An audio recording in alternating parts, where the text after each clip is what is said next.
We end with this. Trump gave an interview to News Nation, and I only have a few clips from it, and I'll play them for you. You just can't imagine someone who can perfectly bomb every question like this. Like, he gets asked the most simple question to any president after their first year, which is, you've had 1 year, what's your agenda going forward? Okay, so you could imagine all sorts of things a president would say, and all sorts of things Trump specifically probably should say. Of course, he's going to lie about how he did all the best things ever in the first year and everything's great, but he could at least fake belief that there's more to do on the economy, on affordability. But instead, he calls affordability a hoax, and this is what he says his next year agenda is. So looking back here at home domestically, last year you worked with Congress very closely. Oh, and by the way, while you watch this really interesting exchange, please do remember to click the subscribe button. Makes a big difference. Click the like button, the alert bell, drop a comment. All those things are helpful.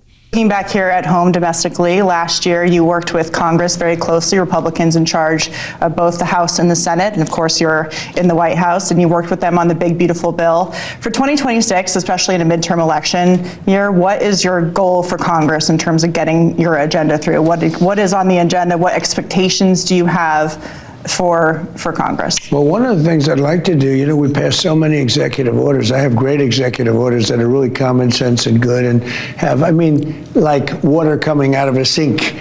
The water wouldn't come out. They had all sorts of ridiculous restrictions. I took all of that off.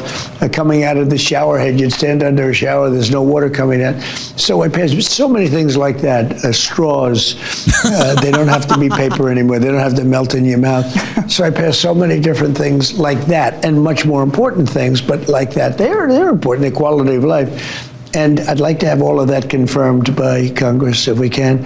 And we've done a lot of it. We've done probably 35, 40%. I'd like to get them all confirmed, every one of them. So you want your executive orders codified in law, so to speak? Ideally, we get them codified, and we get them codified soon, yes. That's a good word you use, codified. We got to codify real fast. Sometimes you got to codify many things when you're president. So what do you need Congress's help on in terms of next year agenda items? Straws and water out of the faucet are the two things he can think of. You know how we talked about in the last segment, these silly news segments that outlets will do where they go, we went into a random cafe in this city and spoke to normal people who are like us in certain ways, but a little larger. No, and we asked them what they think about politics because they get to vote. And I would be curious how many cafes you'd have to go in and to do look at the normal people news segments before you found one person to say, my top political priority this year is less paper straws and for the water to come out of the faucet stronger. I don't know if that's anyone's top issue. If there is a single issue voter on straws, they need to be locked away. They really do. They need to be put somewhere with a lot of padding on the walls if a single issue voter is thinking about straws. Now, it doesn't mean Trump's administration is not talking about economic affordability issues. They do, despite Trump calling affordability a hoax. Brooke Rollins, of course, very famously told us that you can get a great meal in Trump's economy for $3. And I'll remind you of that clip, then show you her following up on it. Then we'll get back to the Trump interview. I think the question you're asking, and it's a really important one, is while we're asking Americans to reconsider what they're eating, are we actually asking Americans, especially those who are living on the margins, are we asking them to spend more on their diet? And the answer to that is no. We've run over 1,000 simulations. It can cost around $3 a meal for a piece of chicken, a piece of broccoli, corn tortilla, and one other thing. And so there is a... That is insane. And producer Cole, let's see. Wait, didn't you just send this to us, Cole? Yesterday? Cole sent us a photo. I think we looked at...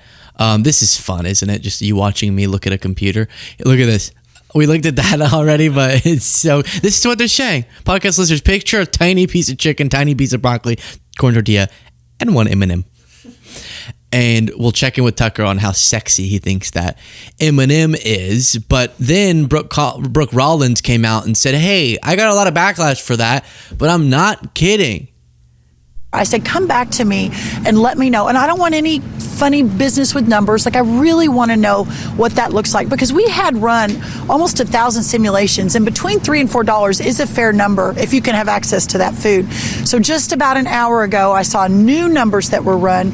A full day, meaning 3 full square meals and a snack, is about $15.64. $15.64. That's all 3 meals and a snack. So we'll be talking more about that in the coming days and weeks.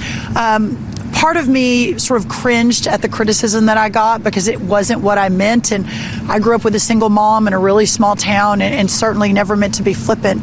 But I also think that the left, or those that were attacking me, perhaps know that this is an issue that 90% of Americans agree on. It is one that no one's really done anything about until this administration. And it is one where we will fundamentally, I believe.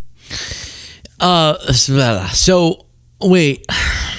So she's saying 3, I don't know. Like, I'm very grateful that I'm in a lucky enough situation where the cost of food is not something I'm stressing about a ton. And I'm really grateful for that situation. And so I might not be as tuned in to, if you really worked it, how cheap of a meal you could get that's healthy, because they're saying these are healthy meals. But I'm trying to picture a nice, well-balanced meal that you prepare for yourself for $3. Whew, it's tough to imagine. It is tough to imagine. And then when you call it a piece of broccoli. I think it's funny too, because they're like, we ran 1,000 simulations. And it's like, I know what she's saying, but that sounds so funny. Like, wow, you had to run 1,000 simulations to figure out how, if you did this, and if you got from the original wholesaler this, if you bought 3 tons of chicken, then you could split that up. If you, like, that's not how anyone's shopping. It kind of sounds like that. All right, back to the interview. You have Trump's brain still struggling to sort of turn on. Something's wrong when a place like Minnesota, which is a good place, it's got a horrible governor, it's got horrible people. This Ilhan Omar is horrible. I mean, she comes from Ilhan Omaha. That's not her name.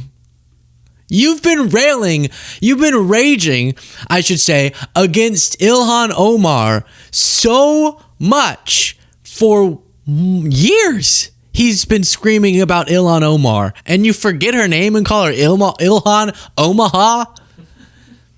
Then he gets asked about a U.S. citizen who's wrongfully being held imprisoned by the Taliban. And watch this exchange. Has been freeing hostages all over the world. Israeli hostages, American hostages. American Dennis Coyle has been taken hostage by the Taliban for almost a year now. His family has been speaking out. Molly Long went on News Nation last week to ask for some more public attention to this case. What is your administration doing to get him home? Well, if you give me the name. Dennis Coyle. Okay. So she just said it. What is your administration doing to get him home? Well, if you give me the name. Dennis Coyle. Okay, you give me some information, I'll take care of that. I know that your administration is working on it. I know they are, but I could do some things on the internet that are pretty Do you have any response or message to the Taliban for who continues to hold him for no crime, for simply Well, I'm not being in happy about them Afghanistan? holding anybody, and especially if he's not guilty of anything. And it sounds, I mean, from what I've heard, and again, I'm not that familiar with it like you are, but I will certainly take a very strong position on it. Oh, so first not to know about Dennis Coyle, then to say I could do something really strong on the internet. Doesn't feel like the best response. I don't know. I'm not a president, but That's not like the best response or the most powerful response.